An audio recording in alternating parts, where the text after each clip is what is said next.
Thanks for logging into myfoxhurricane.com. I'm meteorologist Dave Osterberg. Yes, we've got a long 6 months to go. So let's break down the month of June for you. Typically when tropical systems do form, it's the Western Caribbean or the Gulf of Mexico, especially down here in the Western Caribbean.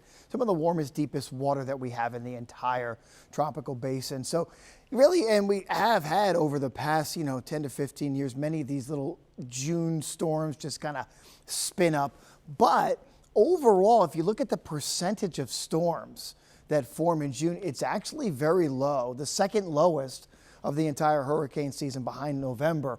Only 6% of named storms typically happen in June. And when you go into July, only 8%. So it doesn't really ramp up until we get into August, September, and October as well. But with that said, of course, we do have some very warm Gulf waters in the mid-80s, the Caribbean as well. So waters are warming up, but there's also one limiting factor, and that is that dust coming off the coast of Africa. So the Saharan dust is moving across, and what that does is it kind of tends to choke off the showers and storms as they develop. Some of that Saharan dust over Florida, some of it working its way into the Caribbean, and as it does, that will typically keep some of those named storms down. And so far, it's done its job, but by the end of July, most of that Saharan dust is usually about done. So with that said, no tropical storm formation is expected over the next 7 days. So quiet right now, but